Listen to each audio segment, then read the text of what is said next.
Manager Lewis and I had a talk 2 weeks ago about City Council updating the Unified Development Code, Chapter 16, and they want feedback from the two different groups. I'm going to give you two parts to start with. First part, Council has discovered that building giant homes next to small ones have created problems, and they want to fix that. One of the issues they're looking at is the bulk plane, the height of the new houses. They want to put in a new limit on the height of the buildings in residential areas. And the question is, which one would you guys recommend?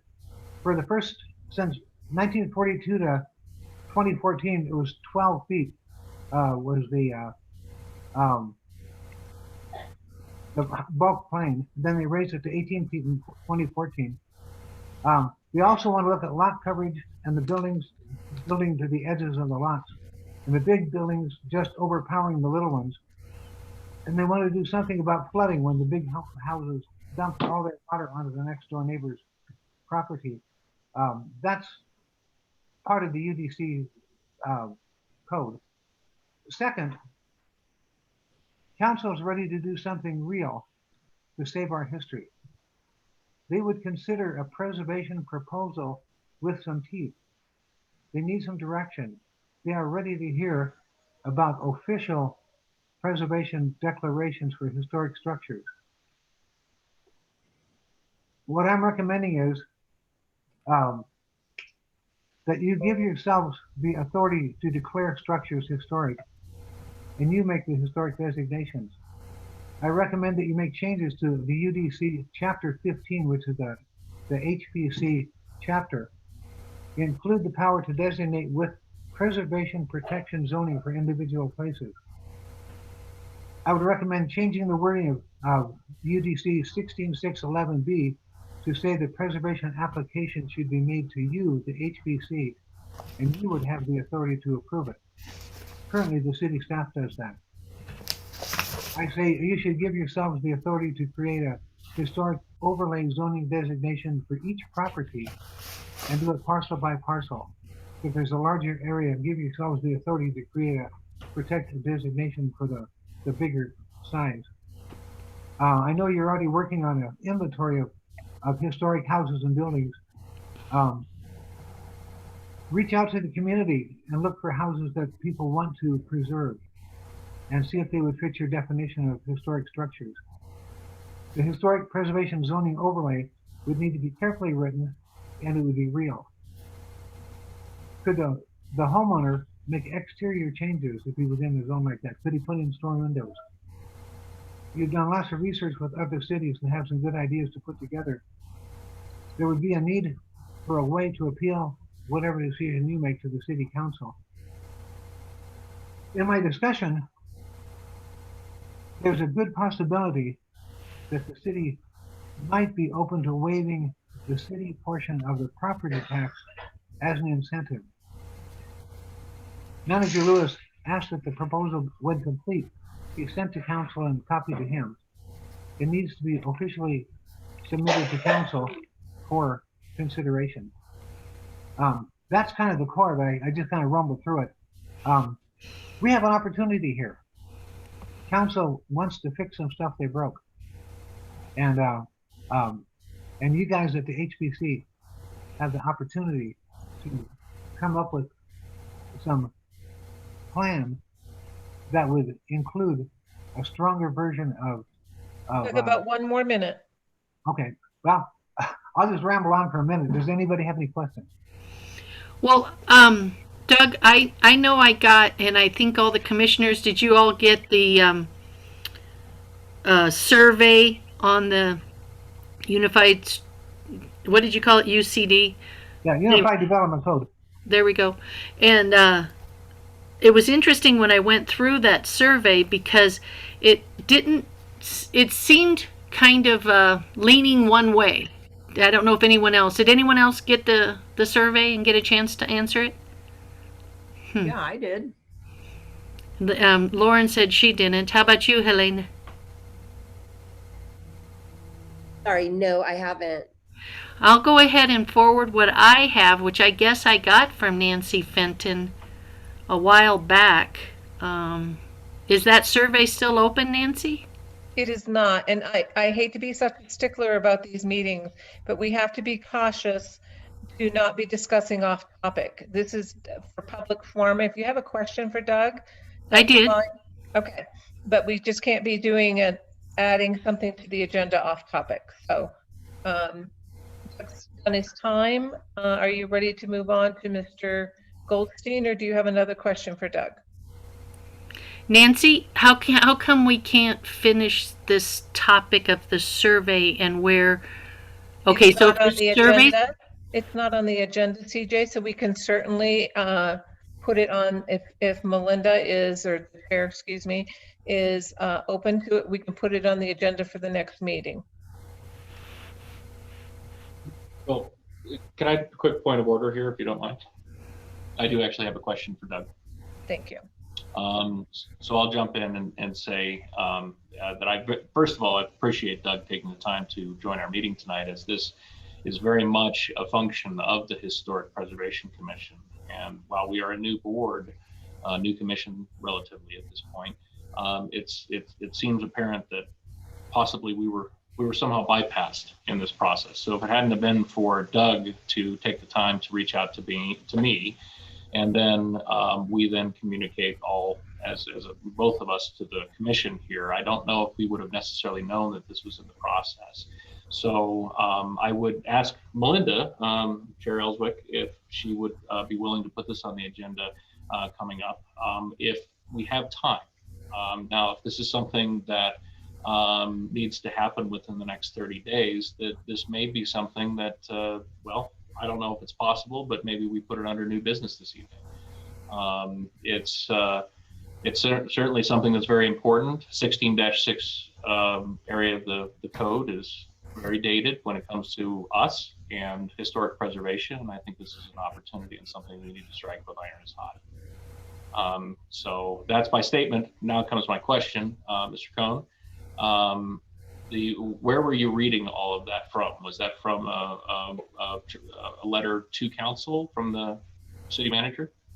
Well, those notes I were reading, that was just notes I put together after my meeting with city manager, and the ideas he expressed to me, and the willingness of the city council to seriously consider having preservation a real thing. Okay, thank you, Mr. Cohn. And so then that gives us a little bit more information on this, that we need to get with City Manager Lewis or the city manager's office and get a little more information on this. But this does seem like a very important topic for us to address. Chair Ellswick? Yes, and I mean, I'd be willing to put it on the agenda for next meeting. Perhaps we could invite Sean Lewis to attend the meeting also. Or we could discuss it further tonight under Commissioner's Choice portion of our meeting. Sorry, another stickler point. You can't discuss it under council members' choice because it's still new. It would still be considered off topic. It's a new agenda item. The only other thing you could possibly do is take a motion to amend your agenda, or we can put it on the agenda for next month. real quick, Nancy, just Yes. back to a point of order. The information on the survey, you said that's already closed, but as far as pulling information together for that, the code discussion, how much time is left? Oh, Wade Burkholder and Logan Simpson were at your last meeting, correct? To talk about the Unified Development Code assessment and ask for your input? That's what Doug is referencing. Yes. Correct, Mr. No, but how much more time do we have? You have the remainder of this year, and then the rewrite will not even begin to happen until next year. Thank you. You can always email Wade Burkholder. You can email Eric, or you can email me. We can get it on. Any of your comments, if you would like Wade to come back and do another presentation, we can have him come back and just not even do a presentation, just take comments on the section that Doug is referencing. All of those are possibilities, whatever you'd like. But No. the whole the whole input process is open through the end of the year. And then all of those comments will be compiled and then the rewrite of the code. And there will be input all throughout the rewrite and community meetings and such. So I hope that answers your question. It does, thank you. You bet. So for agenda item, I agree with Matt. Okay. I'm making a note to add that to the agenda of our next meeting. What would you like to have added so I can make that note for Eric? Discussion of rewriting 16.6.11. 16.6.11. And who would you like? Would you like guests invited? I think probably not at this time. Okay. We have a lawyer on the Well, commission. Do we A want to ask point Sean here. Lewis to join? Yes, Matt? Do we want to ask Sean Lewis to join? I think Matt mentioned that, just to kind of hear from him exactly what's been happening.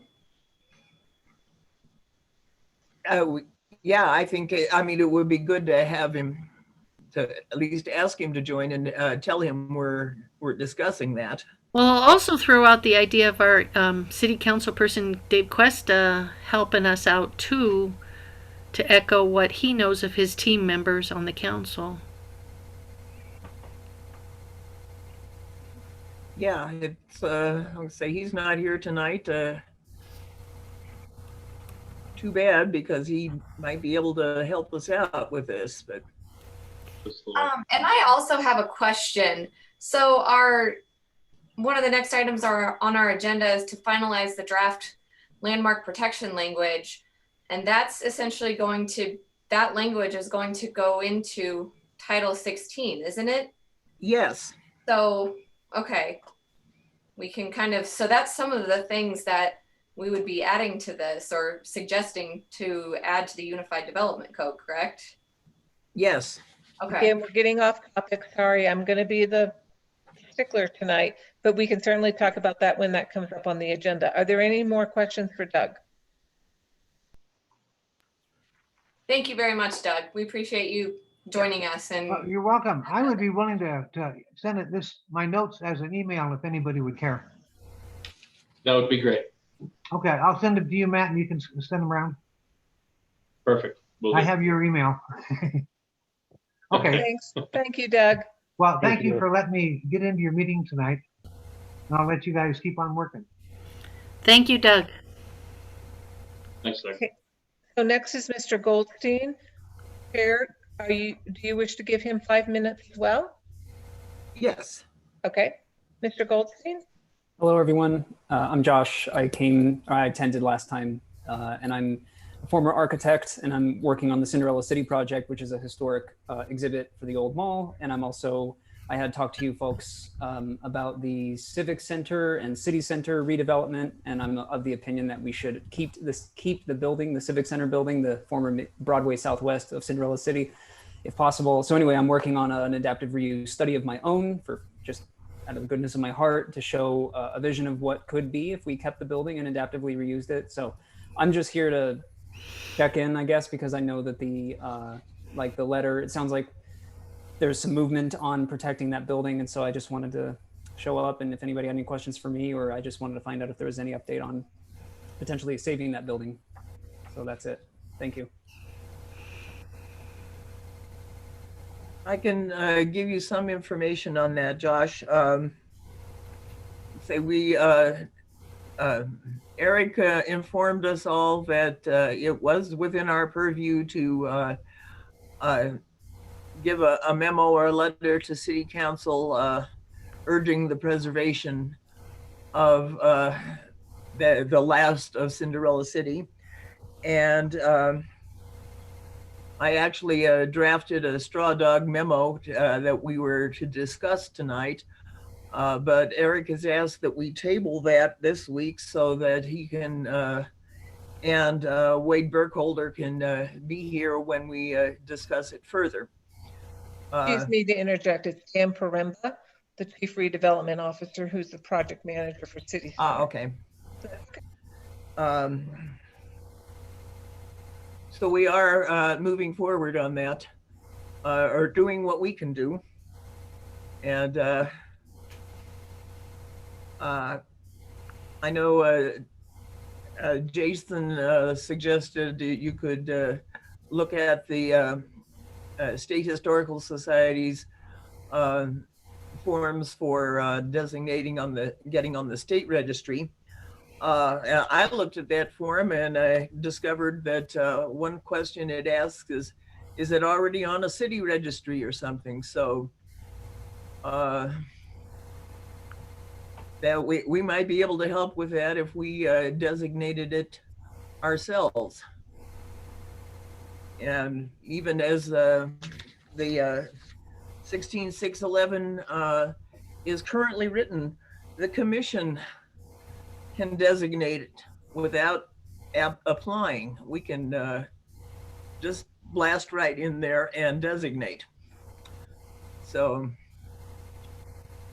we hope to be discussing that further.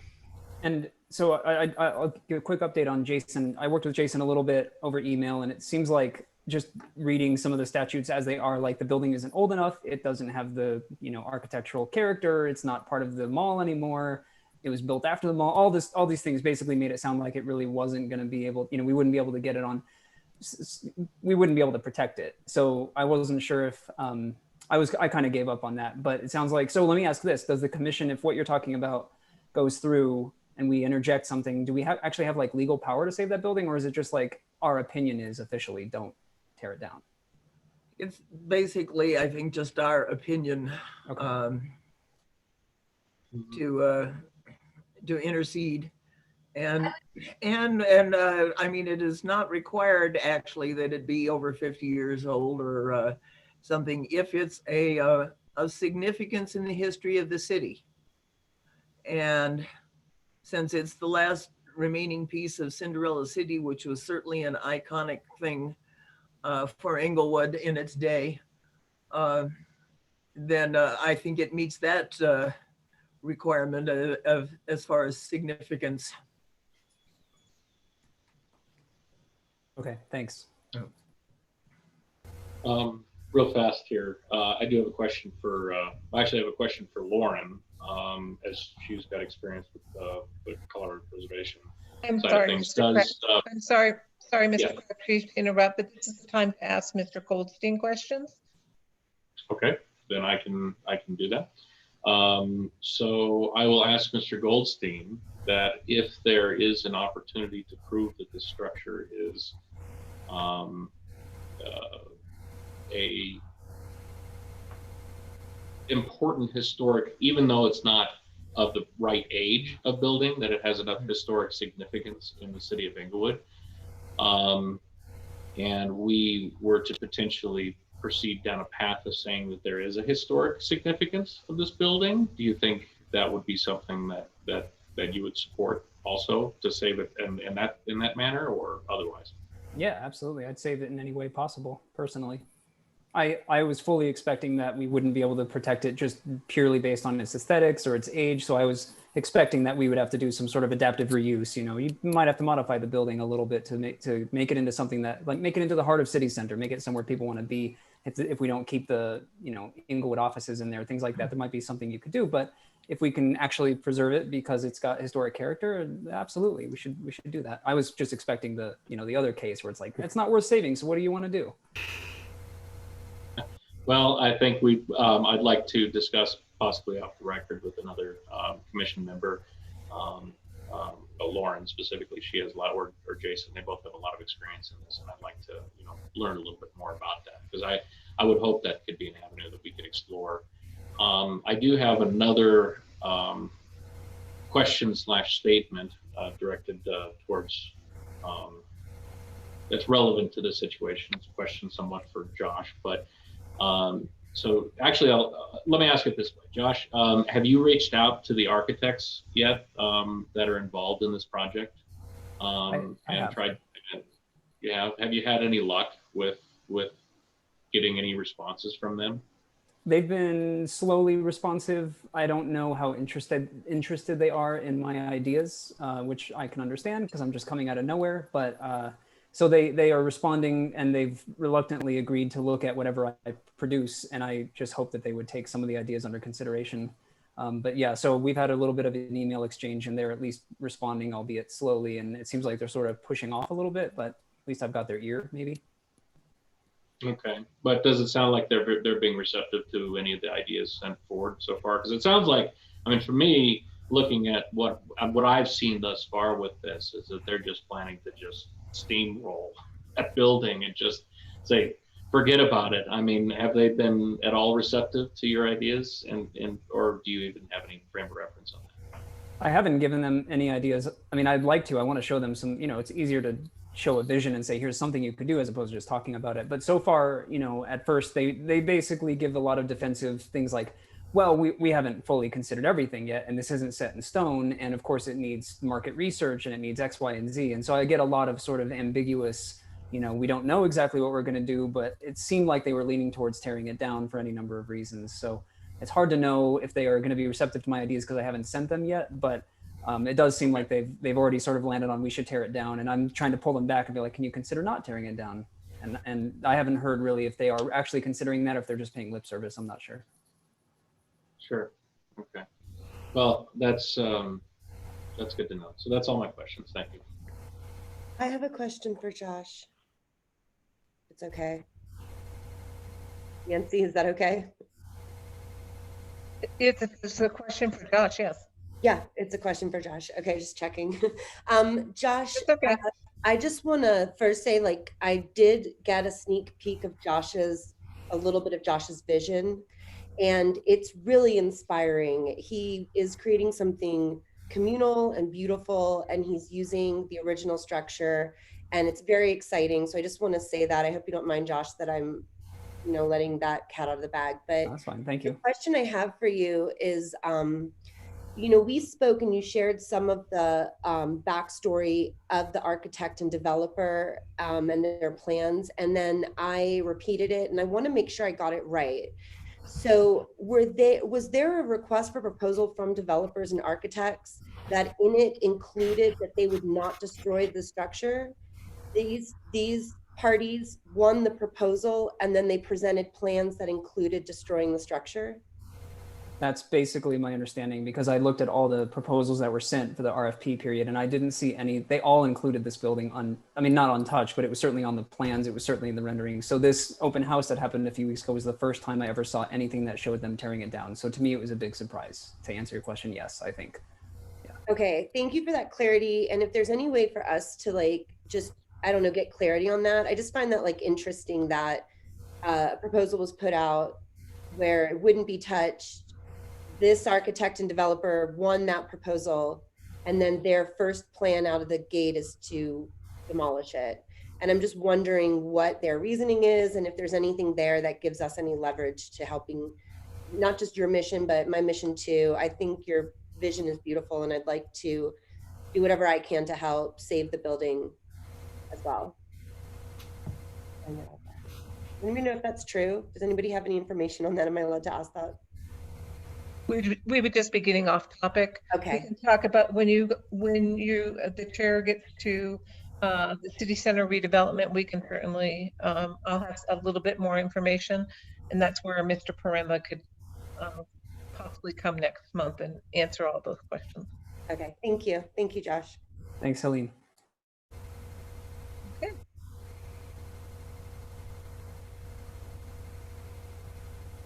Thank you, Mr. Goldstein. Thanks for the opportunity. Thank you. Thank you. Thanks, Doug. Or Josh. Thanks, Josh. Long day. Confusing you two. Mhm. So, Chair, that's all there is for public comment. Yes. Mr. Goldstein, there we go. Okay. So now we're on to old business, which, and our first statement was, the landmark protection language,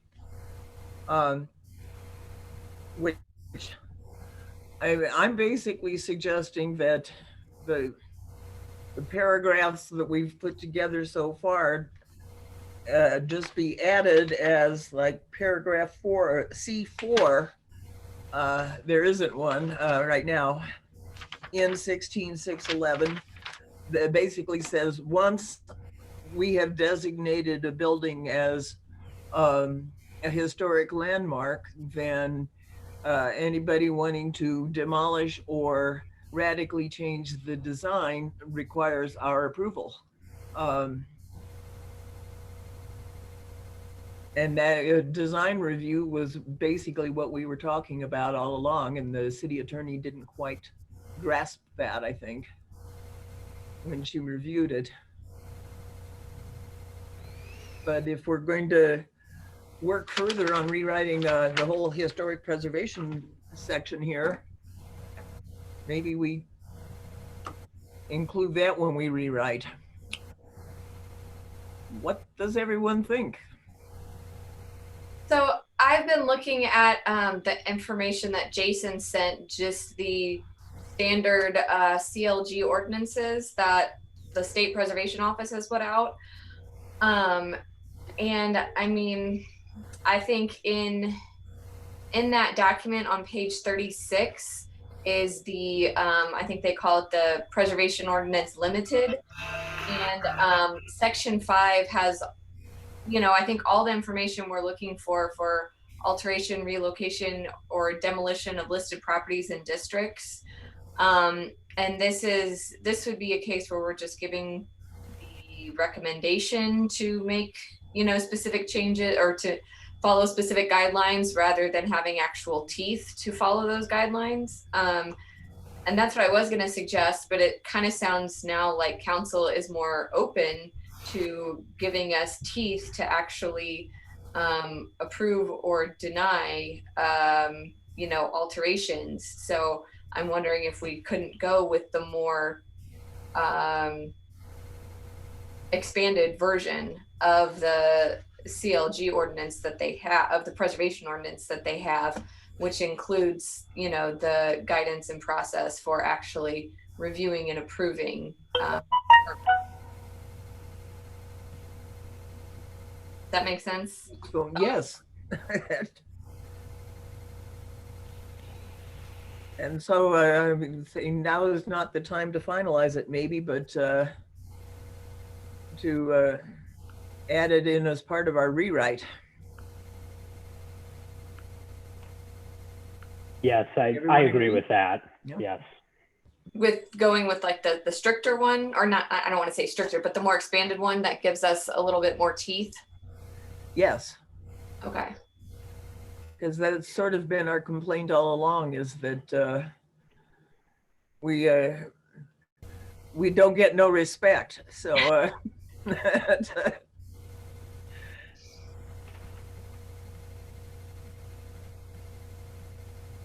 so, and I have a note that whatever we when we come up with things like that, we should also copy Sean Lewis so that he knows what we're doing.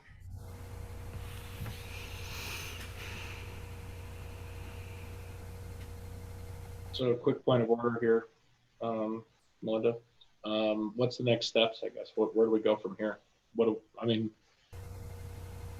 Do we wait for input on Title 16 for the next meeting, or do we, what do we do? Well, I rather think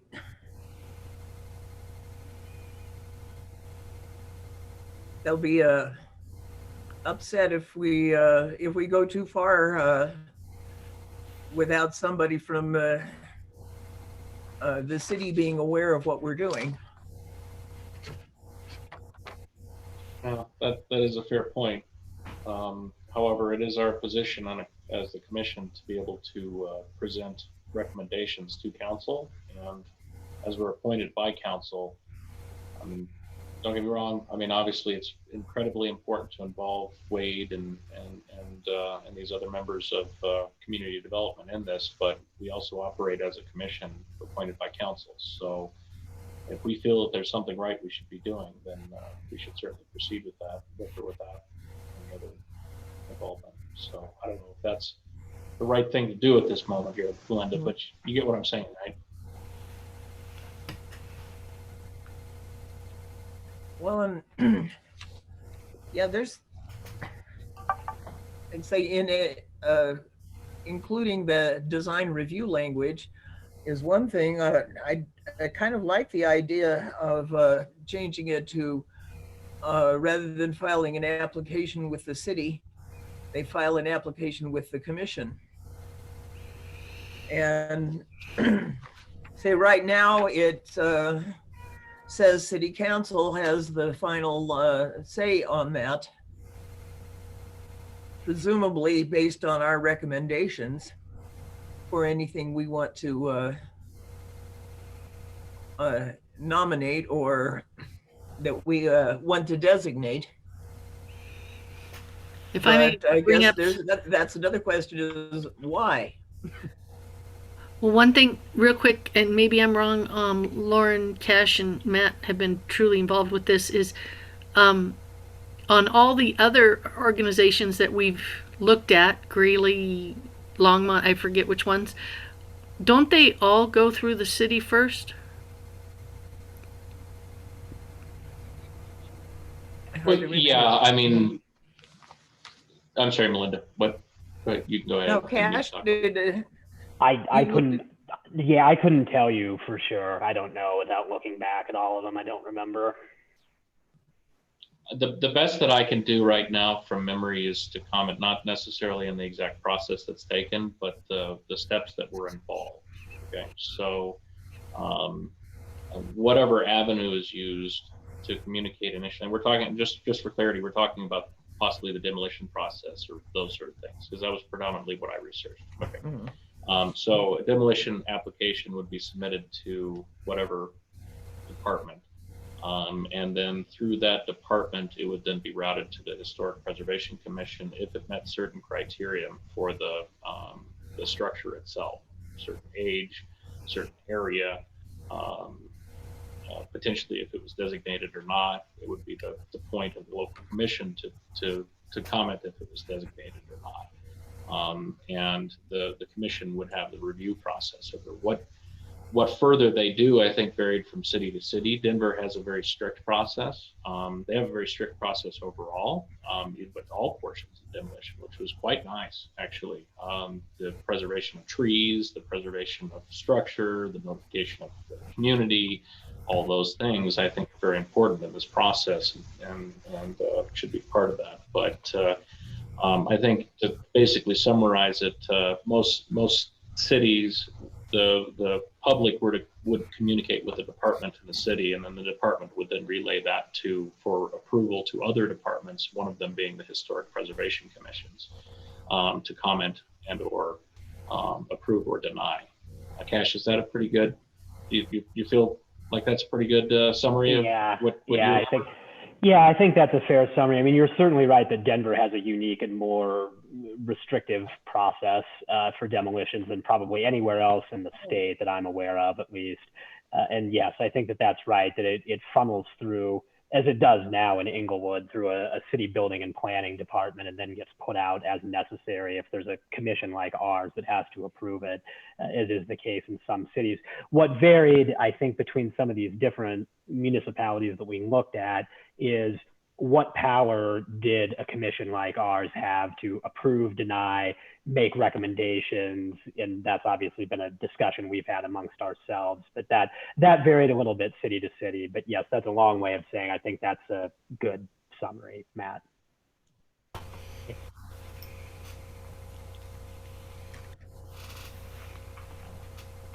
Yeah, I think we've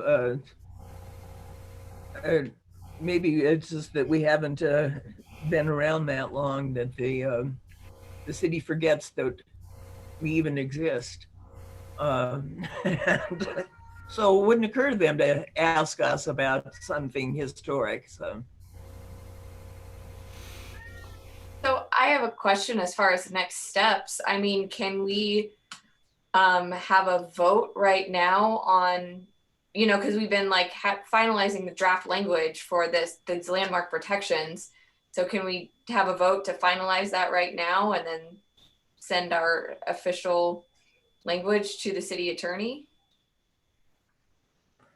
That was the original intention before the subject of rewriting the whole thing came up.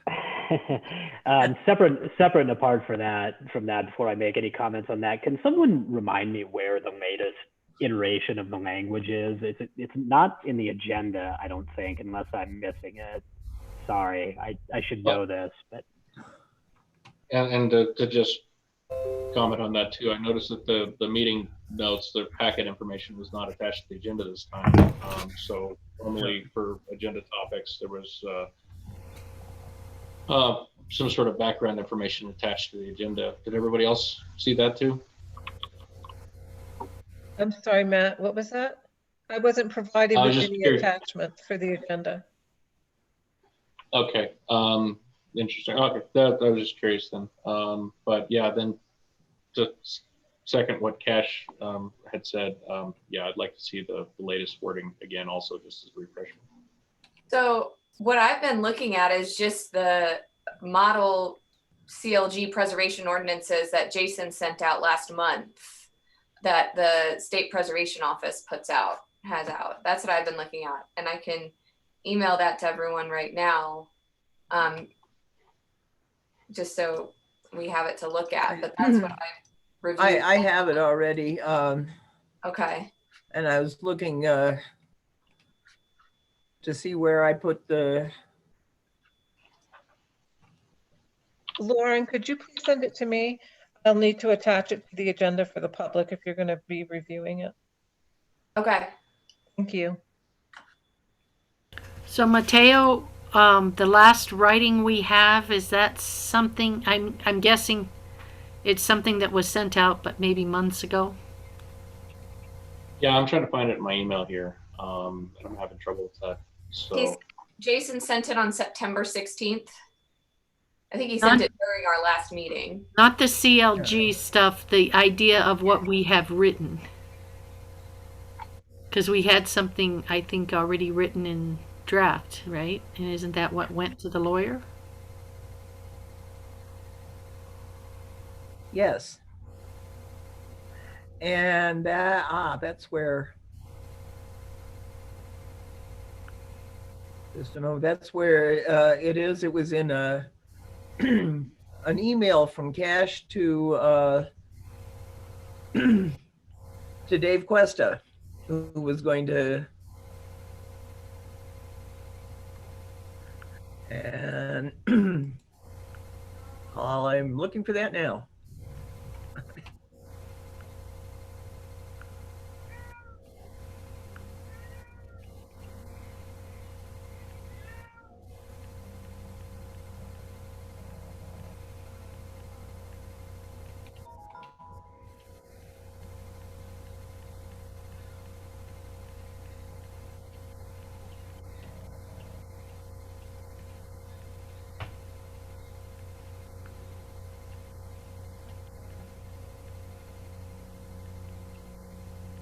sorry, I'm not finding it.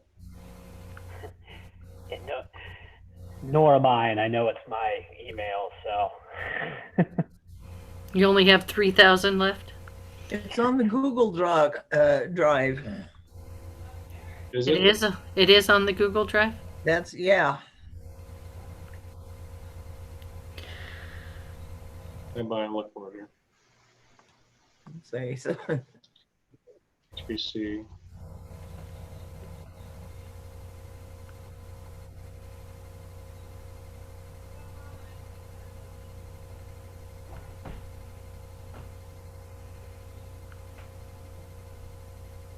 Did you find it, Melinda? I'm still looking.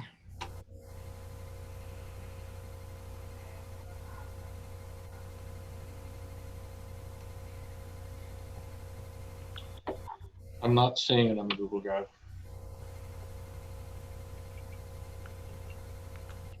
Me neither. No, you have to get. You have to log into Google. I'm logged in.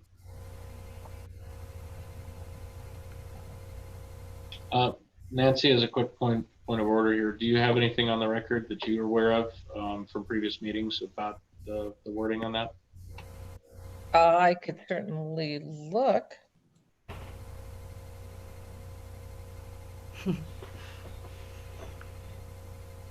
Well, it's dangerous going into your Google Drive. There's a million other things you get distracted with.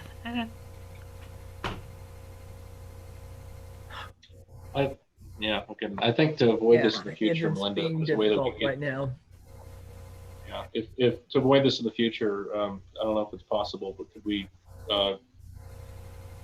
include that as an attachment to the agenda? Yeah.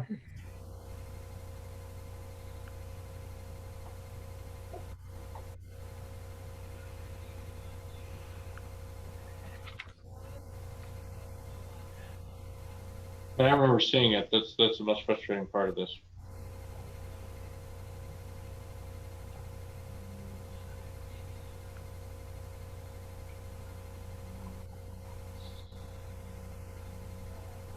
Hmm.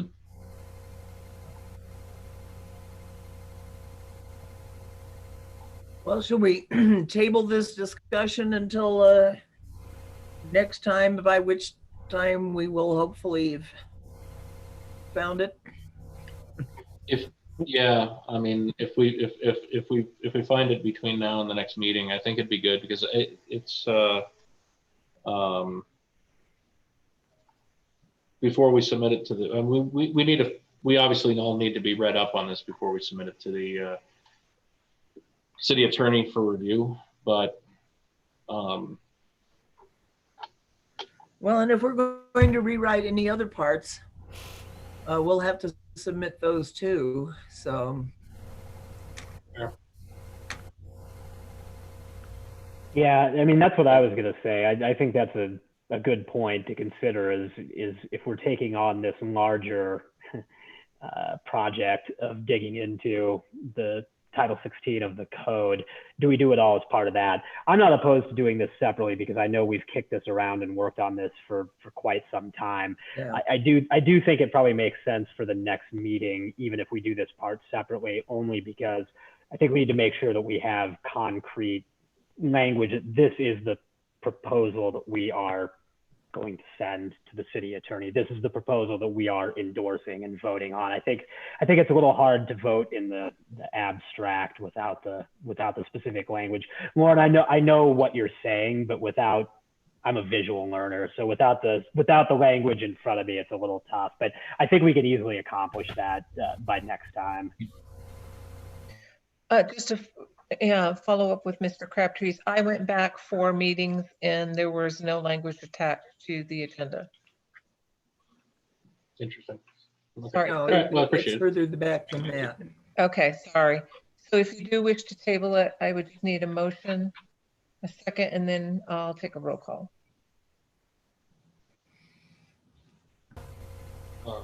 I'll move we table moved. it till. I'm sorry? I'll move we table this until next meeting. Okay, I'll second. thank you. All right, so we'll take a vote. CJ, Aye. Mr. Crabtree? Aye. Sorry, CJ, I should call you Ms. Cullinan. Sorry about that. DJ's better. It's easier to I just- spell. I know you by CJ. Ms. Cooper, Aye. Mr. Parker, Aye. Ms. Federici, Aye. and Chair Ellswick. Aye. Motion carries. Thank you all. And I'll make a note for Eric to ensure that language is attached next time. Well, thank you.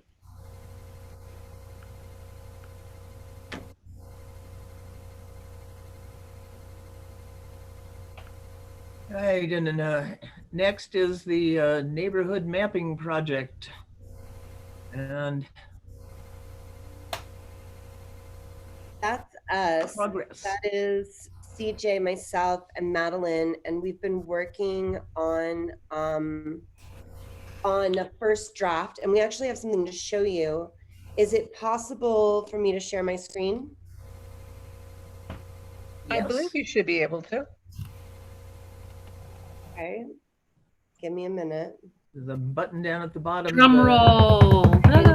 window. For some reason, I assumed I was, I would need like special codes or something. Okay, here There we it go. is. So here's what we have so far. And we also have, I can show you a different screen too, which is a little bit of our like order of operations. And so what we want to do is we're calling ourselves a subgroup. We're presenting you guys with a first draft for some feedback, and then we'd like for us all to agree on a first draft, and then maybe get some feedback from stakeholders. So that's sort of the next few steps of the plan that we've come up with. And so what this map is it's essentially the parks map, but it also follows along district lines. And we thought that neighborhoods should probably share council members. So here is the council map, the district map. And you'll see if we show you the parks map, I don't know if you can really see, it's a little more chaotic, but it doesn't necessarily follow along district lines. Then the next thing we did was we took a look back at history and took a look at use today and made some more decisions based on that. So that's sort of our building blocks for it. And then the last step was coming up with some names, and some of the names were obvious. Some of them are just already used in the lexicon. And then some areas that we didn't have strong names that we knew of, we looked back at history to find historical underpinnings to name these areas.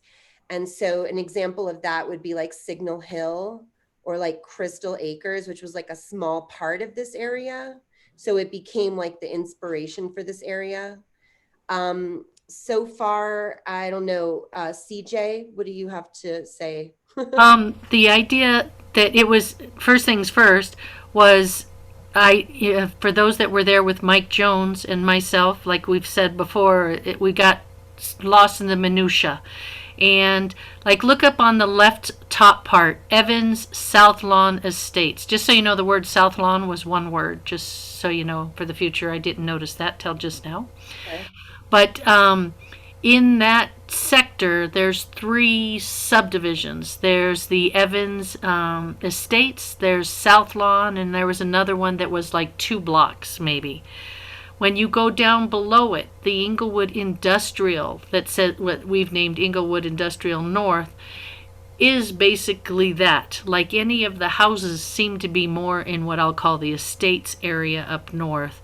And if you've driven through that area, then you kind of understand what I mean about the industry area. People do not live there, or if they do, they're living in their offices, I think. Then you go down below, and we have Vista Heights. That was technically the name of a majority of that place. Am I right? I think that is correct. And so that's not all. There's still about 4 or 5 blocks that was another subdivision. We move over to the right where Platte River is. That idea, you guys may know of what I call the iconic trailer housing area there that's behind Dartmouth and Santa Fe on the northwest side of Santa Fe, Dartmouth. The idea that didn't have a name that was constructed as a subdivision, but Platte River was one of the bigger names on that part north of it.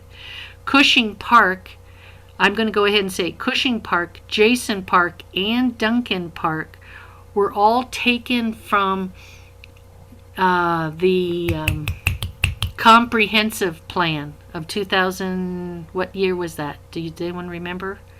Comprehensive plan 2016. I think so. I do. And so they used parks to generate a lot of neighborhood locales. So those were some that were left over from that. Interestingly enough, in talking with David Carroll of the Chamber, he lives in the Jason Park area, and yet his subdivision is known as something else. He honors his area as Jason Park. So then we get over to other combinations of words, where we took below where it says Bellevue, keep going down with your arrow if you don't mind, Leland Sunset Heights. There were 3 or 4 different areas in there. There was a lot of independent construction in there, but Leland Heights and Sunset Acres was combined to create that. Bellevue Park to the west of that or left. And then we go further over where we have an industrial area. And if you guys have driven along Oxford light rail, you know that area is fairly industrial in there. And then the what was the name of the other industrial part on that side? Anyway, we kind of just lumped it together as Inglewood Industrial South. And then the 2 to the left of them, Centennial Acres did have 4 or 5 contingencies over the years, but they maintained that term, Centennial Acres. When we went up north of that, Knollwood View, there were 3 smaller neighborhoods, and again, based on numbers and area. Now, we haven't talked to people in these areas. That's where the stakeholder option is the next thing. I'm going to go ahead and bring you all the way back. The first part of my concern has to do with South Broadway Heights. The idea of the discussion there is the involvement of the neighborhood groups who are presenting themselves with Madeline. And my concern is South Broadway Heights has a distinct north and south boundary that does make it different, just like Arapahoe Acres. There's distinct boundaries, and those are the 2 areas that I had wanted us to talk about in general, in specifics, I guess, on how much do we honor that history in combined with the way the neighborhoods are flowing now. Am I saying that right, Madeline? Yes. Okay. I also just want to also make a point. Please. Thank you to Helene and CJ for working on this. We've met a few times, and really, I think we created an awesome map. This is what we call a starter map. When some neighborhood group leaders come and say, I want to start a neighborhood and I want to start a great group in my neighborhood, and like, where should I draw the boundaries? This is going to be a recommendation for them. This is not set in stone. We are going to recommend and explain the history behind the names and behind the boundaries and things like that. But this is what we would call a starter map, and that's how we discussed it. So I think, CJ, with the South Broadway Height, or for example, Cushing Park, we drew that because we've got a neighborhood group up there and they already drew their boundaries like that and named it Cushing Park. So that was a very easy one to name. And then there we got Iron Works. You know, do we want to pull that in or not? But it's very small, literally, on how much space it takes up in that neighborhood. So it's things like that where I'm like, where do we say, okay, like we picked Cinderella City. Well, that wasn't called Cinderella City back in the 20s or 40s. It was an actual drainage ditch, right? That headed out to the Platte River. And It was also go ahead. It was also City Park for a while. Before that, it was, before it was City Park, it was it was then Alexander Industries, and then before that was Tuileries. Well, but that would be, I don't know how far into it. Like if you took that, did it stretch to what I would call the E in Cinderella and the I in City? Or did it stretch all the way down to what we would call Santa Fe?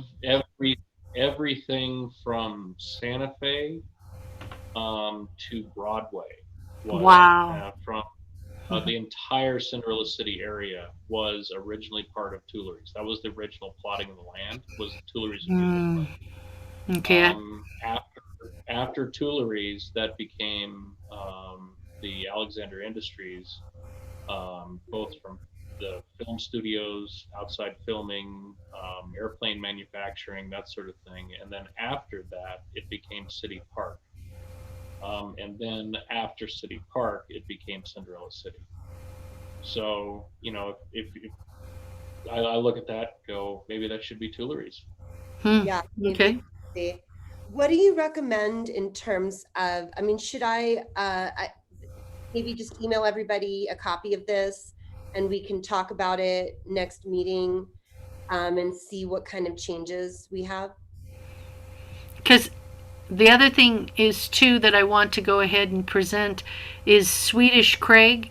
It's known throughout planning department, and Nancy probably can attest to this, has medical district. The downtown Inglewood section, I don't know if you're looking at that, that's a little bigger than what the city has used as the downtown Inglewood section. But anyway, these are thoughts. It's basically business district, isn't it? I mean, yeah, downtown I Inglewood, guess yeah. that's a word. I mean, it's definitely from the 50s, you know? I mean, to me, that's where they did parades. That's where Penny's, J.C. Penney's was. You know what I mean? That was downtown civic. What did you just call it, Melissa? Business district. Business district, exactly. One thing I want to point out about this, I like the actual district is more here, but the reason the line got drawn here has to do with district. See, it's With the called- council, yeah. the city And council district, yeah. This would have also easily been Jason Park. I think it is in one of our maps, but we drew along the district line, and this actually is Jackson Heights historically, at least part of it is. Mhm. So I just want to point that out, that there was a couple different pooling sort of demands that we were trying, like rules that we were setting up, trying to follow. Maybe they're not good rules. Maybe we don't have to follow along them. But the other function of this map and having it named is that once we really get this kind of solidified, it's under these names that we will start recording the history. Otherwise, it's a little disparate and hard to record, you know, and know where to stop and when to end. So if we want to talk about, what do we have, like Chicken Leg Ranch over here? What would we call it?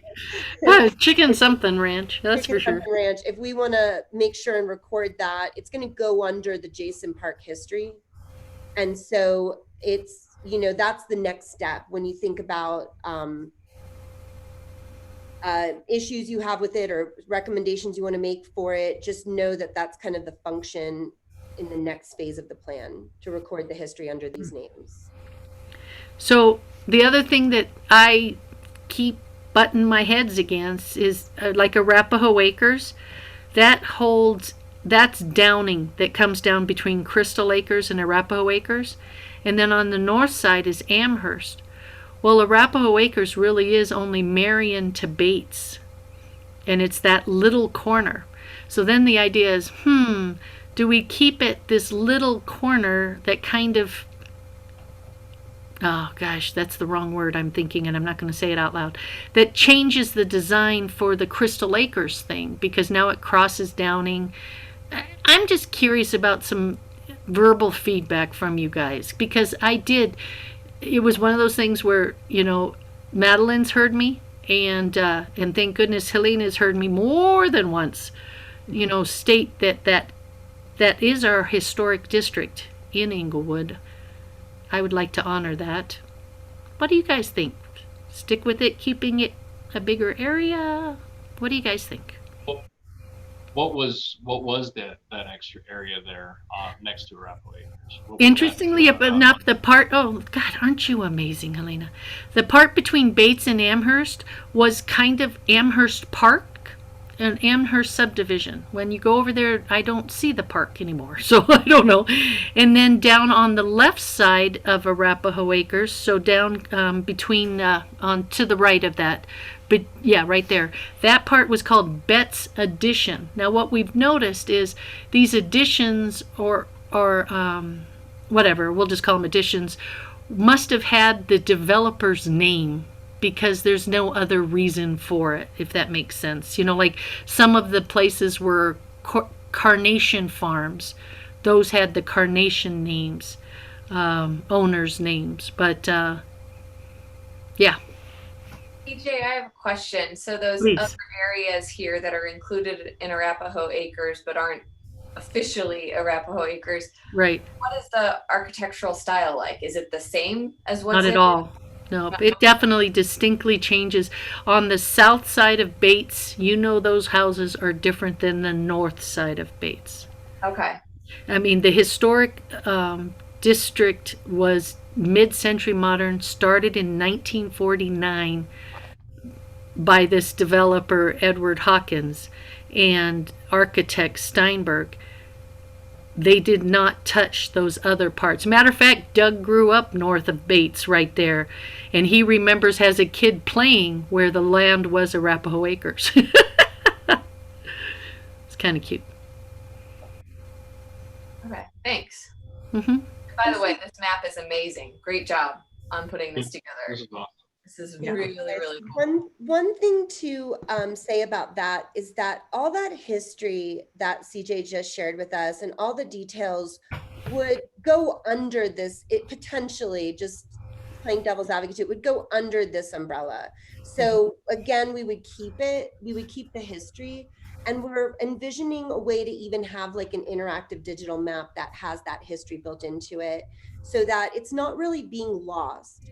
And we can break it up. It's really easy to draw these lines, you guys. It's Photoshop. It's really easy, right? We can break it up, no big deal. She makes it look easy, just so you know. By breaking that up, you have to ask yourself, or at least consider, like, if we end up continuing to do that all around, where does it end? And then we're back to kind of where we started with like the granularness.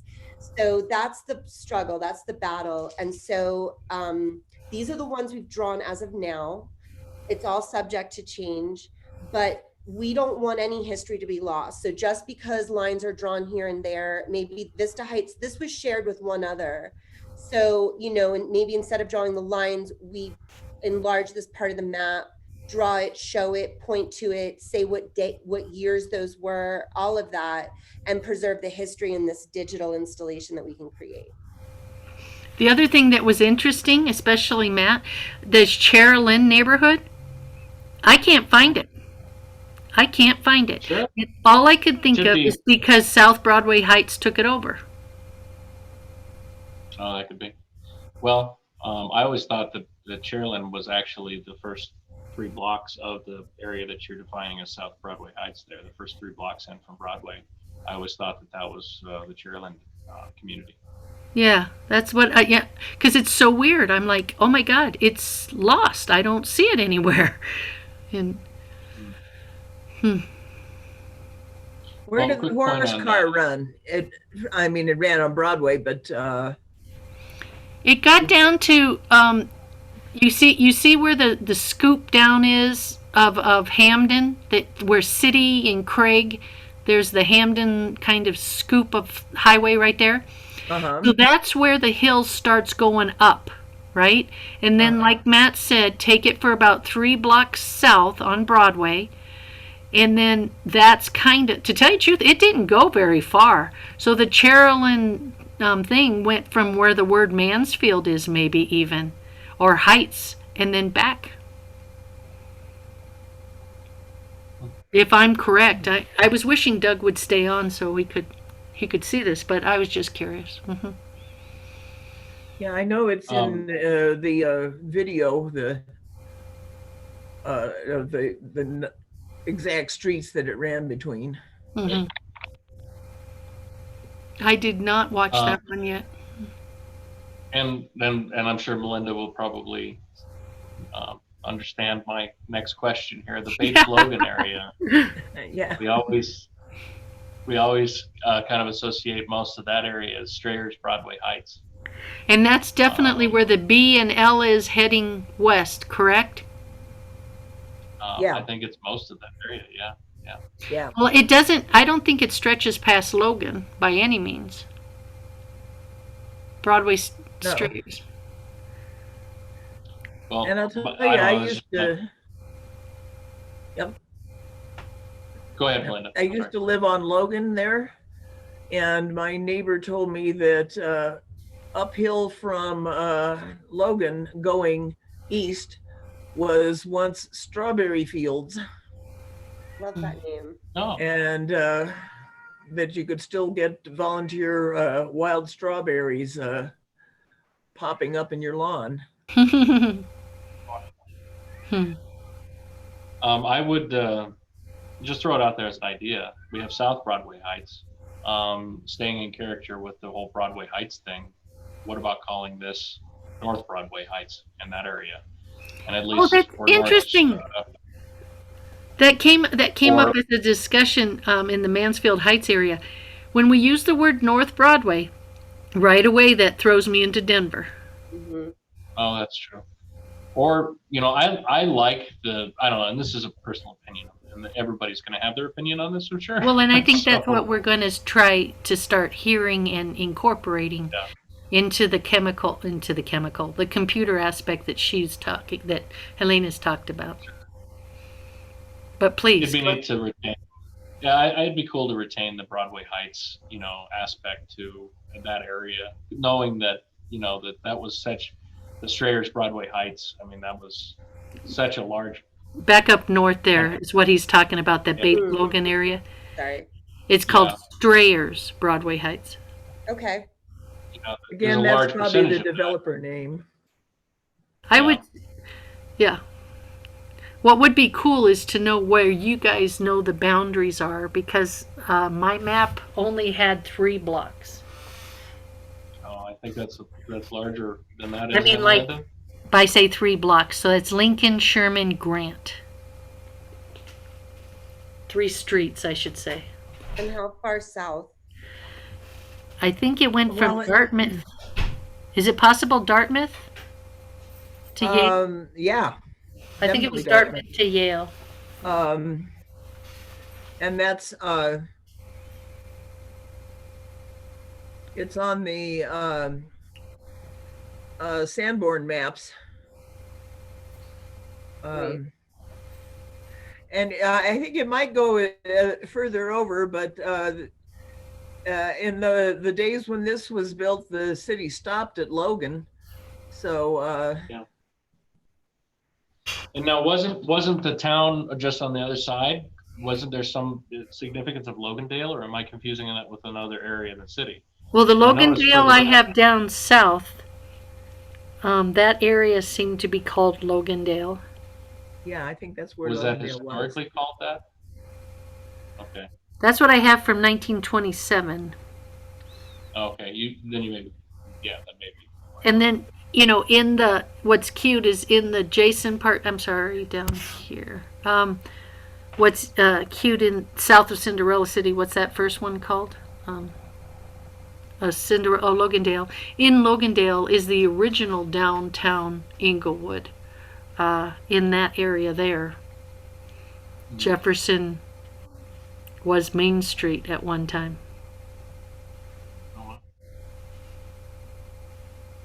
I want to chime in again and just remind everyone. I know I feel like I keep saying this, and I did this on the project too, but we're also going to some degree have to work with the way things are used today to a degree, just for practicality's sake. And if we want the history to stick, we kind of have to roll, in my opinion, with a little bit with how the terrain is used today, as well as the history. So for example, downtown used to be here and it's not here anymore. I think that if there's something we could name this area other than Logandale that has great, if there's something of greater significance to name this area. But from what I understand, Madeline, this is already like an organized neighborhood. Is that right? No, this is not. I thought this was one of the Not with Logandale. I do not think okay, I so. thought this was like Cushing Park. So yeah, No, just but it's a keep that in mind. historic. Keep in mind, just like, is this something that we want to preserve in that historical display, or is it something that we want to try and push out in the world today? And the other thing she brought up, if you count them, there's 28 sectors that we have created out of this. She's brought up more than once to me, again, because of my minutia, the idea that if we keep reducing down to certain things, then you're going to have more pieces. Anyway, I just thought I'd bring up some of that discussion we had.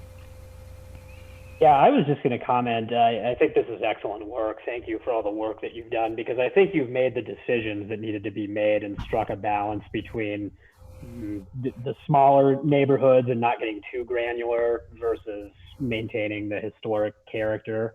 The comment that was just made, I can't remember who made it actually just a moment ago, but yeah, the practicalities of how things are used now, like the Broadbrayer Heights, I get that. Although I will say, the tendency, it seems like here and elsewhere, is to talk about, Bates Logan's obviously the park.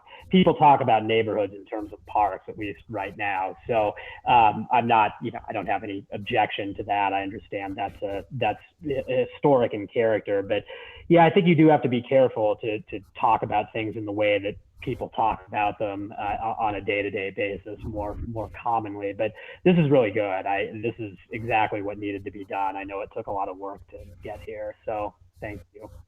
Thank you. Okay, Yeah, so plan moving forward. Sorry. No, and I know the redevelopment people are referring to what you're calling Swedish Craig as just the medical district, which actually historically that it has been the medical district since Swedish was established.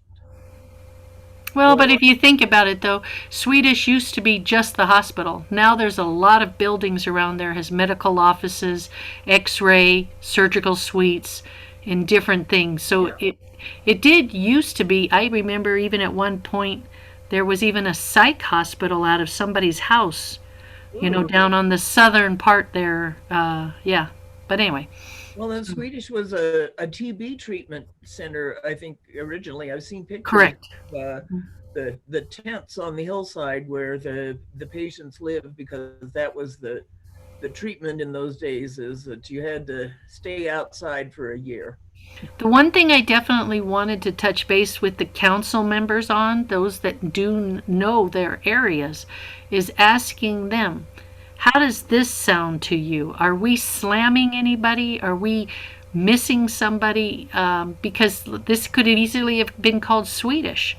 But to me, Craig is a big part, mainly because I worked there for 10 years, but Craig's a big part also of the economies of Inglewood. So, Yeah, Anyway. I mean, I think that's an example of Swedish Craig. I think I think that's a good choice. I think that's a more appealing name than medical district, even though it's been called medical district historically. So yeah, that's a good choice. We have some bandwidth. I think that we do have an opportunity, like, even though some of these neighborhoods are kind of getting branded now by parks, I think we have an opportunity to push some historic names onto them, but it's going to be like a bandwidth issue where we can't do that everywhere because it's a little bit of an initiative. But if there are some areas up here where maybe they're calling it Bates Logan and we want to call it something else, I don't know, that's just an example, or like medical, turn it to Swedish Craig, we can put some signs up and put it in the city plan and kind of push it. And so I think we have bandwidth to do that with signage and with buy-in from city council, having it added to whatever. But we can't do that too much. We can maybe do that a couple places. Otherwise, I think we have to roll with the organic evolution of these districts. Because the one thing that I was bringing up was that Romans Park, Evanston, could that just be Romans Park? Crystal Acres, again, would it take in some of those things around Arapahoe Acres?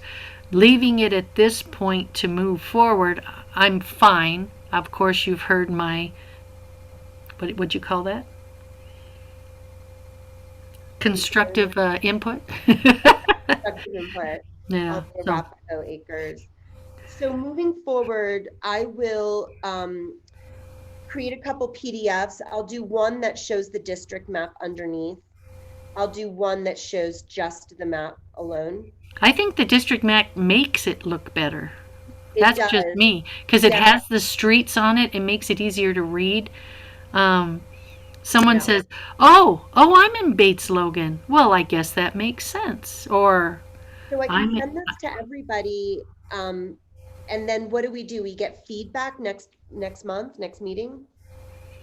I mean, I have no problem moving forward with, again, taking this to City Council, taking this to the Inglewood Historic well, Matt could do that, help get it to the Preservation Society, Chamber of Commerce, some of those places that we've created a stakeholder list, but just a beginning. Yeah, thank you for bringing up our steps. This is our little plan. We planned together, we assessed. Now we're in the deciding phase. We're presenting to you a first pass. We would like as a group to be able to finalize a first draft. And then we go to stakeholders, and then we absorb that feedback. And then we go to, we just keep going a little bit until we have like a final draft right here. And then we maybe create a proposal for City Council, and we propose it. And then here under present is where we can see like the digital display, and we would need budget for that. And then if we want to promote it for signage and maybe the effort to promote these districts, we'd need budget for that. Well, we have budget that we're not really using, so that's within limits. That's not really an issue. The software is usually very reasonable too, and you can get already packaged interactive maps and timeline software that's really dynamic. And I'd love to lend my graphic abilities to it and whoever else, and create something really cool. And then I know the city is in the process of creating a new website. I think we could maybe find a nice home for this project on the website as a digital installation.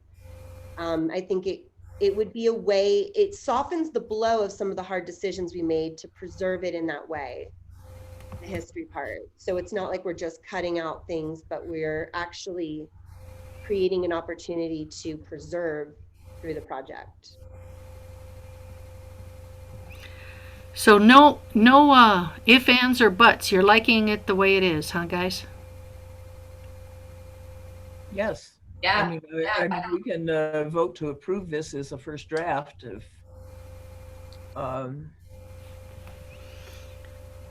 That's awesome, you guys. I'm so excited. I was personally really nervous about presenting this. I was afraid there'd be tears. I didn't know.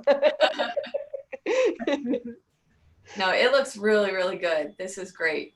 Yeah, agreed. Thank you for all your work. So how about this? Anybody have any ideas for stakeholders? Please send them to me and Helena together. Well, maybe Madeline too, because she's kind of been part of the subgroup whether she wanted to or not. So yay, Madeline, thank you so much. Anyway, but the three of us, if you guys could, just certain things that cross your mind that you're like, I'd like this group to be involved, or I would like that to be, because obviously Madeline's neighborhoods that have bumped up and said, yes, we're a neighborhood, they will be contacted as stakeholders to me. This is Nancy. If I have a couple of requests. If Please. I could get a copy of the map, if you want to mark draft on it, because anything you share in the meeting, I have to make public, so we can stay transparent. I say keeping the districts coloring would be really good, Helena. I still think that's fine. And a PDF be great, or if you want to send it with flattened layers, I can take it in a Illustrator, Adobe, any type of Adobe product, and then I can get that put up on with the agenda for tonight. And then as well as your timeline that you showed, I would need a copy of that so I can put that up. Okay, sure thing. Thank you. And then the only other thing I would caution you on is if you're going to email Helene and CJ, is that you email them individually. We have to be very cautious not to violate our open meetings by emailing all the commission members. So when how about email, CJ will maintain the stakeholder list. Okay. I love that. Thank you, CJ. So just email CJ by herself and not copy the rest of the members would be fantastic. That'd be great. CJ Cullinan at msn.com. Now you're going to get a lot of spam, CJ. Oh. I already have enough insurance, let me tell you. I'm just teasing. Thank you for that. I appreciate it. Thank you.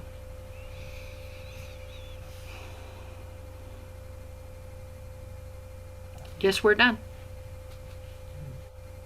But do we make a motion to vote? Oh. I'll make a motion to approve the map as we've been presented. First draft? Yes, as a first draft. Thank you. I'll second. I'm sorry, I missed the second. I was writing. It's me, Cash Parker, second. Parker, thank you. Okay. Ms. Cullinan, Yo. Mr. Crabtree. You're on mute, Matt. All right, aye. Thank you. Mr. Cooper, or excuse me, Ms. Cooper, Aye. Mr. Parker, Aye. Ms. Federici. I muted myself. That's okay. And Chair Ellswick. Aye. Thank you. Motion passes.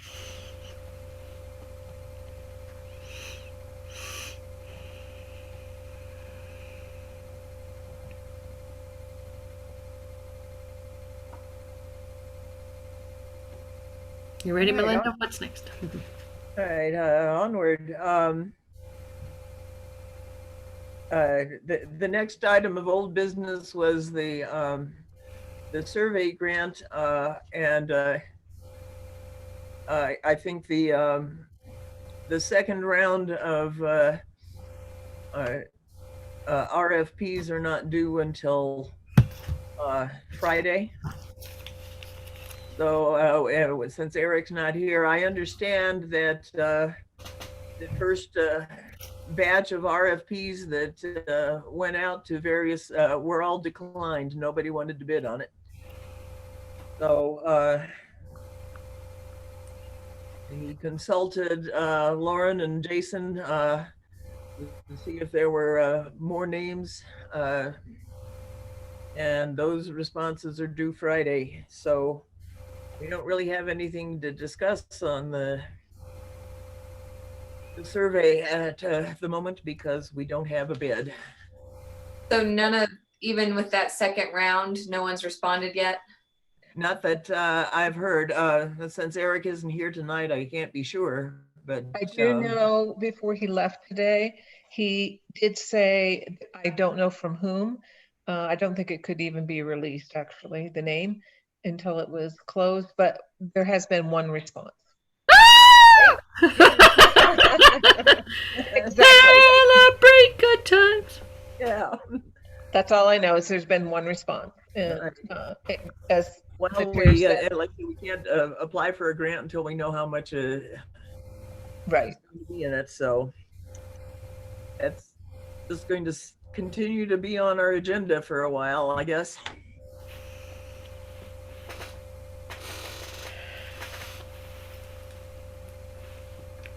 Oh, am I being videotaped?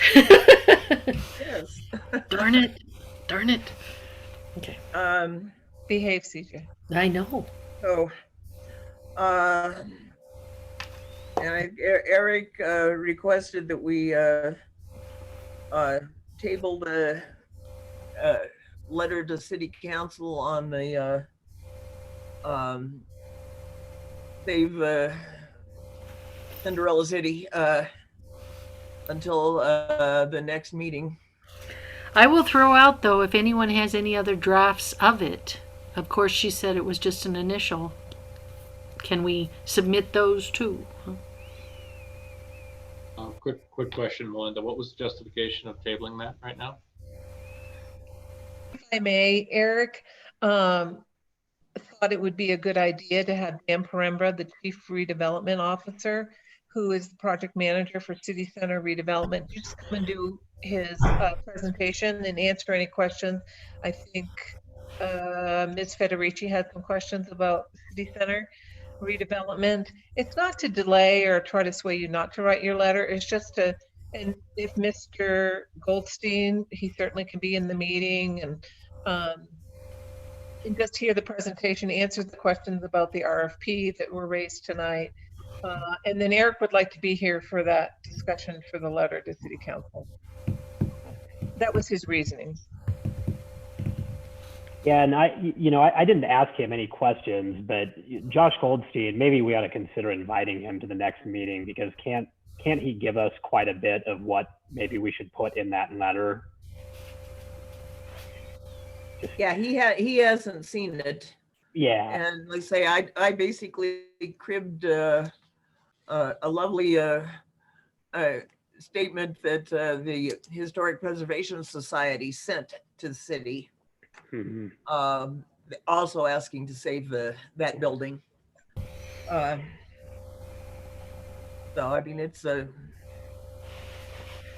I say, I sent it out as just a straw dog so we could play around with it. But Is it legal, Nancy, for her to send it to Josh? Public information. I don't see why it wouldn't be, Nancy. Do you concur?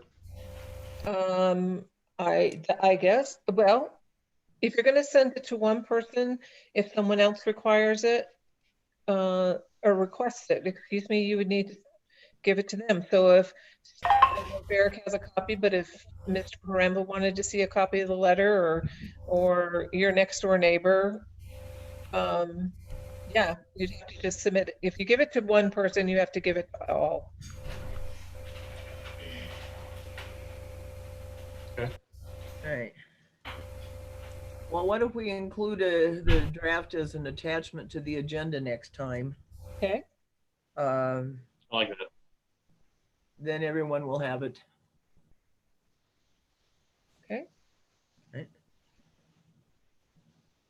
And actually, real quick question before we get off topic on that, Nancy, I plan to reach out to well, obviously Dave Quest. I'm sure he'll be watching this, but I'll reach out to him. But I'd also like to involve a few other council members in that to make sure that they are prepared and aware of that. There isn't any concern with ex parte communication or anything like that. Nancy, is that correct? Or would there be any opposition from the commission for me to reach out to other council members on this?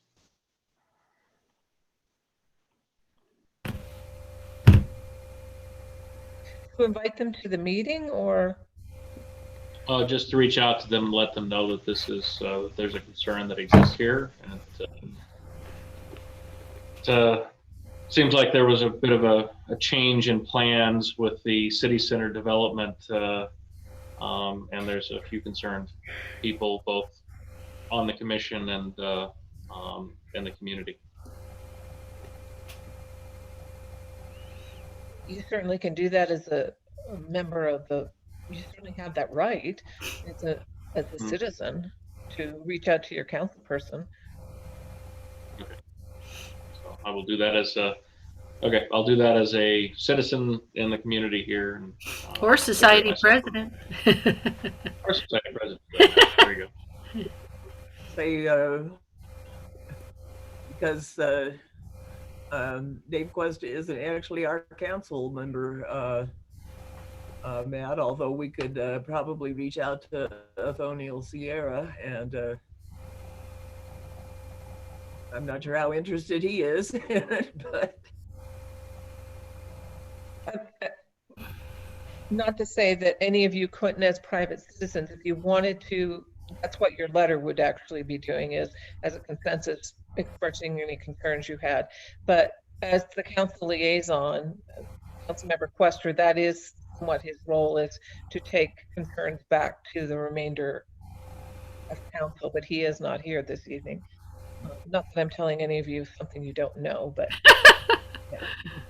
yeah. But yes, any of you can reach out to council members as private citizens, as long as you're not representing the commission. Okay, yeah, that's a good point. Yeah, I'm just worried about us. Yeah, that actually makes perfect sense, and I'm just concerned about losing time on this, because as every day passes, those architects are getting closer and closer to removing that building. So, for clarification, may I ask what building you're talking about? Broadway Southwest, Cinderella City. Oh, Civic Center. City Hall. Yeah. City Hall. Yeah. Gotcha. The last remaining part of Cinderella City. I can just say that's going to be not set in stone. And that would be a ways down the road, but I hear and understand your concerns. So getting back, do you wish to table this? We have to. Right? Yeah. Okay, so if I could have a motion and then I have a question after the vote. So moved. CJ, okay, Second? I'll second. thank you. Okay. Ms. Cullinan, Yes. Mr. Crabtree, Yes. Ms. Cooper, Yes. Mr. Parker, Aye. Ms. Federici, Aye. and Chair Ellswick. Aye.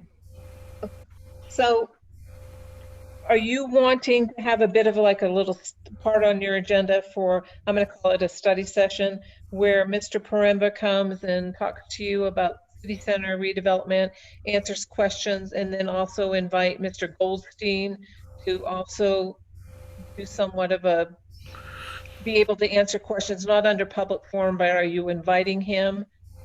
Well, it's interesting because it's almost two different things. Presentation gives us some information that we don't know, maybe, about the thing. The second one was to actually the wording of the letter that we would like to send to council. Okay, so but Chair Ellswick, do you want those to be two separate agenda items? To see the presentation, ask Mr. Goldstein to attend, and do you want him to do, be in the meeting to ask questions at the same time, and then discuss your letter? Yes, I think that the two separate items. One, some presentation from Dan Poremba, and then a separate item for us to discuss what we want to say to City Council. Okay, discuss your letter. We'll invite Josh Goldstein to observe the meeting and suggest anything that that may come to mind, since he has expertise on the history of that building. So I'm clear. So we'll do Dan, and then you want Mr. Goldstein to be part of the discussion on your letter to council? You're inviting him as a guest? Yeah. Yes. Okay. Also, I don't know if he'll have it ready, but if he wants to share some of what he's been working on, will he have an opportunity to do that? He has these 3D models of the area. And so if we can make, I don't want to say he can, because I don't speak for him, but if he has those to share, will the space be there for him to share them? It would have to be an agenda. I'm sorry, Mr. Parker. It would have to be a specific agenda item, just like Mr. Poremba. Okay. And is that something that we can add before the meeting? Up to the chair and all of you. Okay. Yeah, the comment I was going to make is that I would like that. I almost asked him that question, but he made the point. It's a show and tell type deal. It's kind of difficult to describe because I would like to see what he's doing if he's able to do that. Yeah. And actually, I'd like him to be able to present it to Dan Poremba. I mean, he's talking to different architects, and they're being polite, but let's cut to the chase and help him raise its visibility. So do you want to put them not at the same time, but the same agenda? Yeah. City Center redevelopment, we'll put Mr. Poremba and Mr. Goldstein. And then they'll both be there to answer questions. I'm going to call them presentations. And then you'll have access to both of them. Does that make sense? I love that plan. Yeah. Okay. I'll pass that along to Eric, and he can work fine tooth that with Chair Ellswick And if somebody could send me Mr. Goldstein's contact information. And if I could ask just for clarification, Nancy, you're using the person's name Paremba? Yeah, Poremba. How long has he been with the city? He has been with the city 2 to 3 years. And is he, like, forgive me for not knowing the city that's okay. setup, where is he with Brad and Wade and? So Brad Powers, the Director of Community Development. Right. Wade is the planning manager, and then laterally, they're, at the same level is Dan. So Brad's the director, and then under Brad is Wade, Right. and Dan, Darren, our economic development manager, and me, and then our chief building official. We all report directly to Brad, and then under there, we all have people we supervise.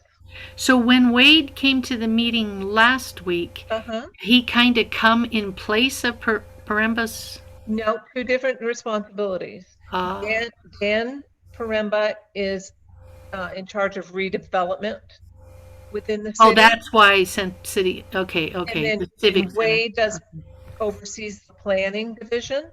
Okay. Darren oversees economic development. Okay, so Wade would be the one involved with the rewriting.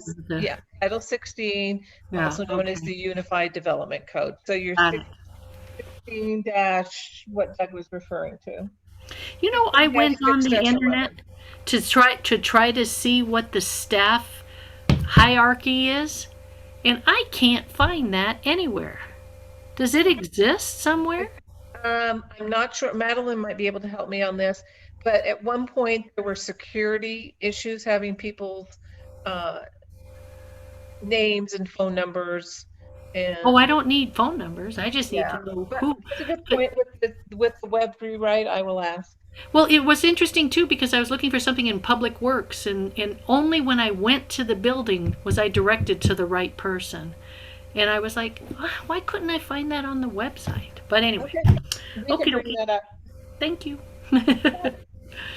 That was off topic. Yes, it was. Okay, but thank you for indulging me on that. We've tabled that issue, and I now understand how you would like that next month. Okay, and I will. Thank you, Chair. Lay that out in the next month's agenda. Thank you. Then our last item, it just sort of arose out of last month. I sent around a list of all of the locations in Inglewood that are on either the state or national register or both, and discovered the Scarrett House is not on any registers. But then I discovered in the 16611, as it is currently written, that a nomination for designation may be made by the commission. Nomination to who? To us, to ourselves. That we can we can designate, we can use our form to put it together if we like, but we can, and I mean, because the Scarrett House is owned by the city, so I did not know that. I swear I thought it was owned by the lawyers that work there. No, I'm pretty sure. Who owns it? Sorry. Who owns it? I'm sorry, Melinda. The city. The city of Inglewood. City owns it? So forgive my ignorance. Where is it, and why is it historically significant? Scarrett House is the first house that was built in Inglewood. Scarrett's the gentleman that created Broadway with the big horse pulling the wood down the street to make it. And it's a yellow house. I'm trying to think. On Bannock. And 285. Bannock and 280, Bannock and Hampton. It is something, when you see it, you're like, ooh, that's teeny. Interesting point on that. Yeah, no, go ahead. I was just going to ask, I mean, could we use the form that we've developed? Because that hasn't been approved by council yet. So would we be allowed to use that? Or, I mean, if we can just designate, could we, I mean, are we required to present any information? Like how, what are the details of that? I don't have it. So we've never asked council to approve the form. We just put together the form and approved it ourselves. And I don't think council is right now required to approve anything we nominate, but they're not required to approve our form. It's a form provided by the city, but or an application with the city. But you know, now I'm feeling really bad. Did that project come to a screeching halt? it just sort of. Or was it because we felt we needed somebody's approval? From what I recall, it was, I thought we needed council approval for it. We were going to wait until we had finalized the landmark protection language so that could all be done at once, along, I think, with the demolition permit. So we could kind of get, because they're all tied in some way, so we could just do that all at once. Is that what others remember? I mean, it could be, but now I'm thinking politically, maybe it is best to keep it separate. But since it's a voluntary thing, it has no teeth at this time. I'm sorry. I guess we got another agenda item, Nancy. Well, you are bringing back other memories now. I think what we had decided is that we didn't want to move forward with the landmark application as it was and start designating buildings as local landmarks if we didn't have any teeth at the time. And then later we passed this ordinance to where there are teeth to, have those protections for them. And then a building's already a landmark, but then later we have these protections for it. So it kind of happens after the fact. Does that make sense at all? Yeah.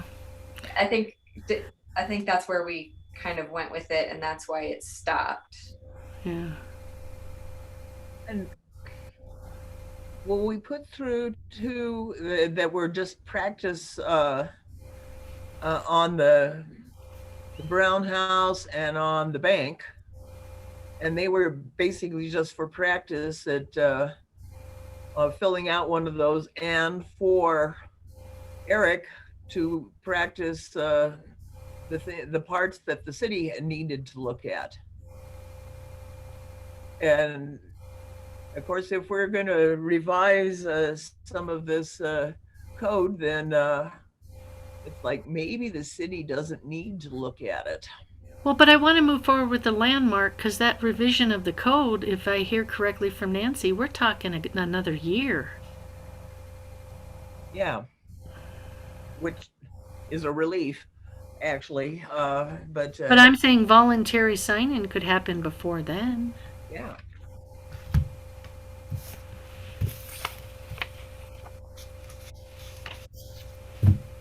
What to do? Well, and like say, I mean, we can do another practice document for the Scarrett House. Or just to have it on the record. And yeah. Well, it's interesting. Yeah. The Scarrett House comes up on the coloradopreservation.org. So it's interesting that it went through that hoop. It's still interesting to me that it went through all that hoop and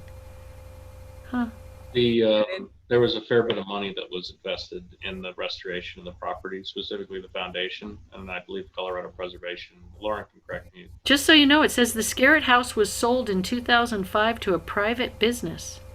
A chiropractor's office opened there in 2006.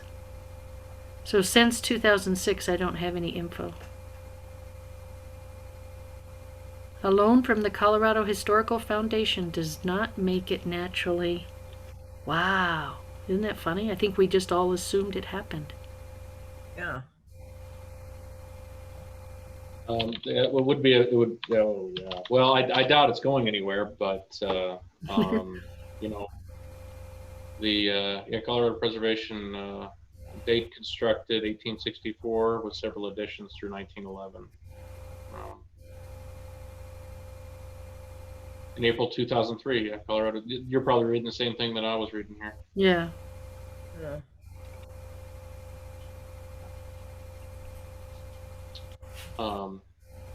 Well, would it be worth reaching out to the property owners prior to designating the property? And just say, hi, you know, would you like your property designated? Well, and that's, I mean, we'd like to protect it. yeah. I mean, it's an important property to Englewood. Well, if we don't know about it, we have to get it out there and do some sort of, maybe we can get the society on board to create some sort of, come and check this out. Let's really,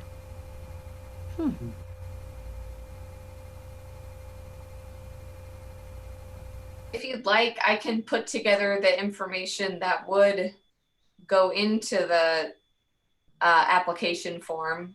I can pull together the history and the building description and the photographs and everything. And that way we have that information.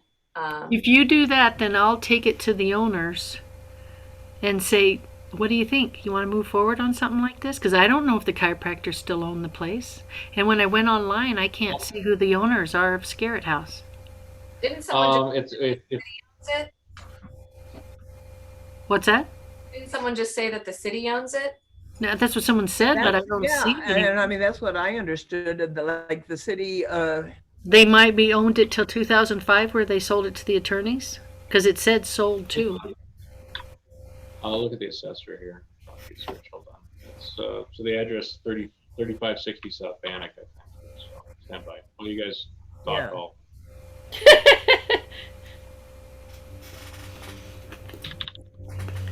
Are we off topic again? I mean, we have all that data that Yes, we we are. No, you're still talking about the Scarrett House, correct? Yeah. Okay, Okay, you're good. Thank you. You're good. Not a Thank new you. agenda item. All right. Hold on. Let me make sure I got the right address here.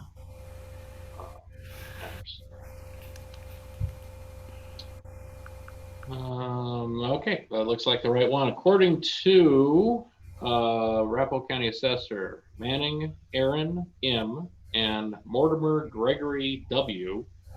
Own the property under joint tenancy. The last recorded transaction was July 29th, 2005 for the price of $356,000. So I don't know who Aaron Manning or Gregory Mortimer are, but it's interesting because it says 2006 it was sold to a chiropractor. So that's under the Colorado Preservation website. That's interesting. According to the assessor's office, the last recorded transaction was July of 2005. Interesting.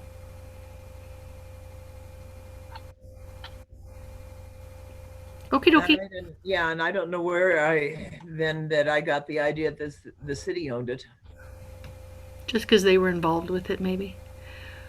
The city, no, Melinda, you were right. The city did own it at one point in time, and there was a really, I think it was a couple years preceding this. It was probably 2002 or so. There was a heavy rainstorm that resulted in the foundation washing out because it was a rubble stone foundation. And the foundation washed out, and council, I think, did own the property at that point in time. And then at least this is the story I've been told. And anyway, the house was structurally compromised, and the city was actually going to tear it down. But structurally it had been condemned because the foundation washed out. And that's when either Colorado Preservation or Colorado History Colorado, whatever organization put the money forward, I think that was the point in time that they remodeled the property, put it up for sale. Just FYI, it was History Colorado that gave the money. History Colorado to Exactly. Cool. So do we need to make a motion, or is it just a to-do list that Lauren and I are going to move forward with, at least presenting this application draft? You don't The need a owners? motion for Yeah, that. a draft. a designated subcommittee to work on that. Okay, I move that.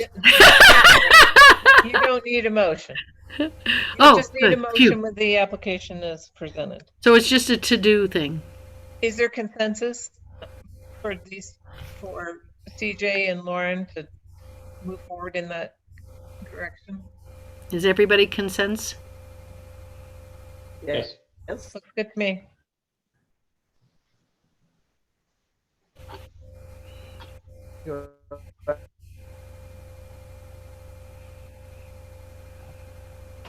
Uh-oh, did Melinda freeze? Officially a subcommittee. Lauren and I are not sub to anything. No, I'm only kidding. That's right.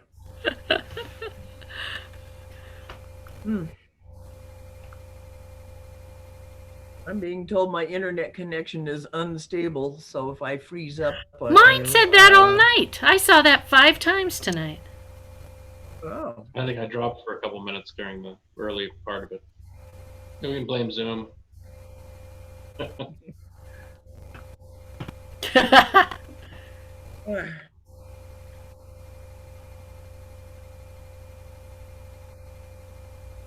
All right, Melinda, you ready to move on to the next, or what's the? I think she's frozen. You jinxed her. Who's your vice chair? Is that Lauren? Lauren, are you vice chair? No, it's Jason. Okay. Well, And I I think we know- have a I know we don't have a Continuity issue. treasurer or anything, so. Well, next on the agenda was staff's choice, so I'll just go ahead. Melinda can come back. Okay. Thank you all for your patience with me today, this evening, in Eric's stead, being the parliamentarian person. Thank you for your patience with us. What do you mean? Yes, thank you.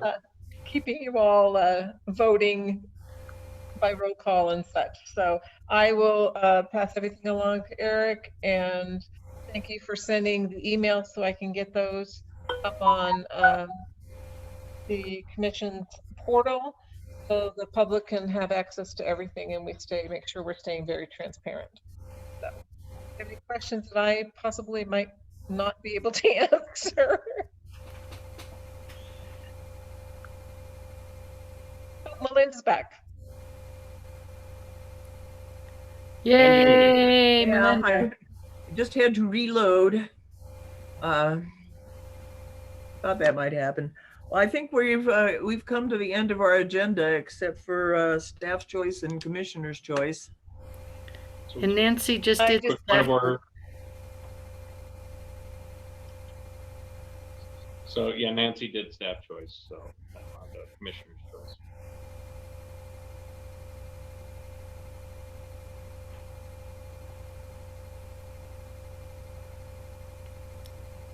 Are you there, Melinda? Yes. So we just did staff choice, so now we're on to commissioner's choice. Oh, all right.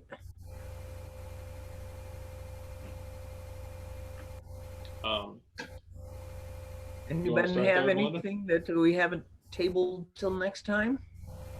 I don't have anything. Well, I'll make a point really fast. The Arapahoe County Assessor's page is actually fascinating for the Scarrett House. It shows a recorded document between the City of Inglewood and Colorado Preservation Incorporated, CPI, where the City of Inglewood actually deeded the property of the Scarrett House to Colorado Preservation Incorporated. This was recorded on April 2nd, 2003. for the amount of $60,000. Hmm. Interesting. And then Colorado Preservation Incorporated sold it 2 years later for $356,000. Go Colorado Preservation. After doing the repairs with a grant. So, Yeah. It says here that this deed made the 29th day of July 2005 between Colorado Preservation Incorporated, a Colorado nonprofit corporation, between Gregory W. Mortimer and Aaron M. Manning, for the total of $356,000. Anyway, interesting. very interesting. Good commissioner's choice. Yeah.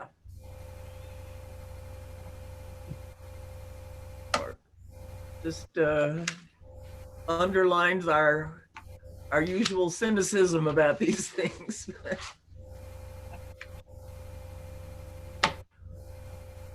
CJ has nothing to add at this time. Surprise.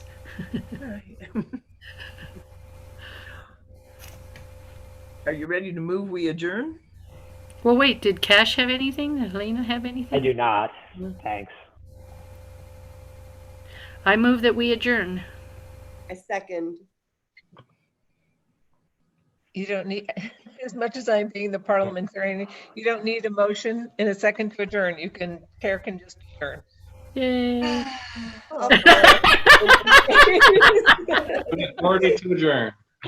We are adjourned. It is 8:34 p.m. and as long as Nancy's still on, we're still connected but once she goes, then the meeting is over. So All right. Thank you all again. Bye, everyone. Thanks, everyone. Bye. Bye. Have a good evening. I'll take care. Thanks.